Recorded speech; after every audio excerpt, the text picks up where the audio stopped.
Atem Nitzavim Ayom. Ayom fait allusion à Rosh Hashanah. Ayom Harat Olam. Chaque fois qu'on dit le mot Ayom, c'est toujours Rosh Hashanah. Dans tous les textes, quand il y a marqué Ayom, eh bien, c'est qu'on est le jour de Rosh Hashanah. C'est une bonne indication parce que dans pas mal de textes, eh bien, on se retrouve ce mot de Ayom et on sait qu'à ce moment-là, d'un point de vue historique, on est à Rosh Hashanah. Ce texte-là, on le traduit comme « Vous êtes aujourd'hui debout, tous ensemble, réunis ». Mais on peut aussi traduire le mot « Nitzavim » non pas comme « debout », mais comme « figé ». « Atem Nitzavim » point. Vous êtes figés. Ayom, même ce jour, le jour de Rosh Hashanah. En fait, on fait souvent du surplace. Et c'est ce que Moshe Rabbeinu nous reproche. Pourquoi ne pas commencer à penser à changer nos vies? Pourquoi ne pas essayer de modifier des petites choses? Pourquoi ne pas tenir dans le temps? Essayons de changer. Atem Nitzavim Ayom. Moshe nous dit, arrêtez de faire du surplace. Vous êtes statique, vous ne bougez pas. Vous gesticulez, mais vous n'avancez pas. Alors on pourrait se dire, eh bien c'est mon problème. J'ai le droit de ne pas avancer. J'ai choisi mon judaïsme à la carte. On clique aujourd'hui sur ce qu'on veut. Donc je veux bien un petit peu de ça, je veux bien un petit peu de fête, je veux bien un petit peu de Shabbat, je veux bien un peu de prière, pas trop. Et puis chacun va faire son marché. Alors est-ce que c'est acceptable? Pour se dire, c'est un deal. Voilà, chacun il dit, bon, moi je prends ça, bien que la Torah, c'est un packaging, mais c'est pas grave, on va dire que les gens choisissent. Alors on peut se dire que c'est acceptable ou pas? En fait, non. Pourquoi non? Parce que dans notre vie matérielle, on ne fait jamais de surplace. On achète une voiture, à peine qu'on l'ait déjà achetée, on a déjà, au bout de 6 mois, le projet d'acheter la nouvelle. Et souvent les gens vont dire, ah, ma prochaine voiture, ça sera ça. Ben non, tu viens d'acheter celle-là. Est-ce qu'on garde nos maisons peintes pendant 40, 50 ans? Non. On a besoin de temps en temps de rénovation.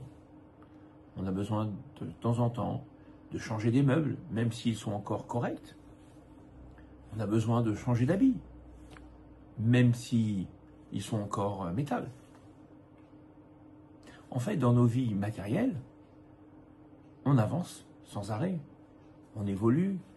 On achète un nouveau téléphone, un nouveau qui vient de sortir, l'iPhone 17. Ah, tout le monde déjà est en précommande sur l'iPhone 17. Mais l'iPhone 16, il se marche bien. Non, mais attends, le 17, il fait ça, il fait ça. Donc la société a compris qu'il fallait avancer dans le monde matériel. Et si nous sommes capables, eh bien, d'être dans cette dynamique du changement dans le matériel, alors on doit accepter le changement dans notre vie spirituelle.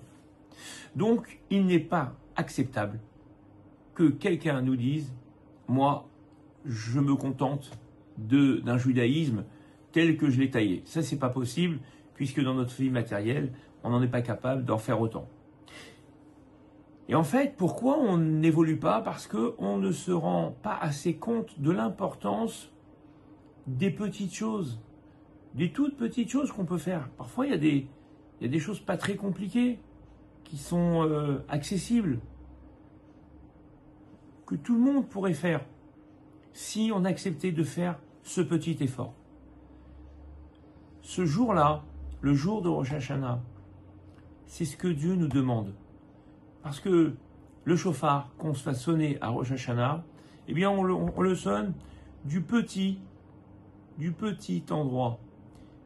On aurait pu sonner du gros, et il y a marqué que la halakha nous dit que si on sonne du gros côté, même si on arrive à émettre un son, C'est pas saoul. On doit commencer par le petit. D'accord? Pourquoi? Parce que c'est toujours par les petites choses où on arrive avec des grandes choses. On n'a jamais vu des grands hommes réaliser de grandes choses. On a toujours vu des gens être capables de commencer par des petites choses pour arriver à des grands projets. Si on y croit, qu'on en a la conviction, alors on trouvera l'énergie d'avancer et de trouver cette petite chose.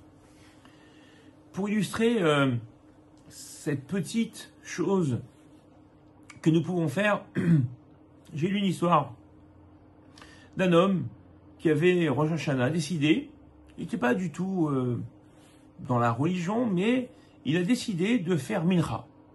Il ne faisait pas shacharit, il ne faisait pas arvit, mais il a décidé de faire mincha.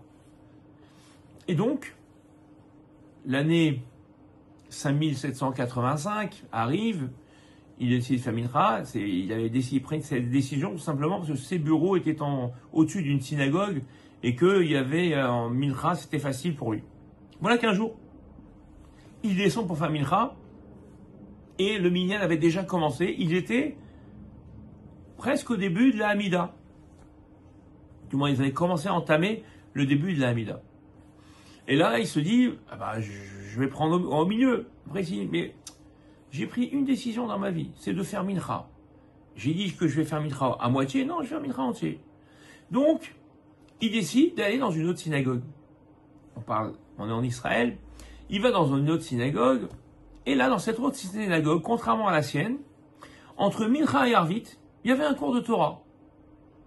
Et donc, il attend donc 20 minutes de cours, et pendant ces 20 minutes, il est bouleversé par cette étude, par la finesse des raisonnements, par l'intelligence du texte, par l'élocution du Rav qui faisait le cours, et il s'est mis à étudier. Et il raconte que sa vie a été bouleversée ce jour-là. Mais s'il doit la transformation de sa vie, c'est bien grâce au fait qu'il ait voulu être un juif, les chatrila, un juif a priori, pas un juif a posteriori. Tu as pris une décision, tu l'as fait bien jusqu'au bout. Voilà cette méditation qui doit être la nôtre avant Rosh Hashanah. Soyons des juifs a priori, essayons d'aller jusqu'au bout de nos rêves et essayons d'atteindre tous nos objectifs.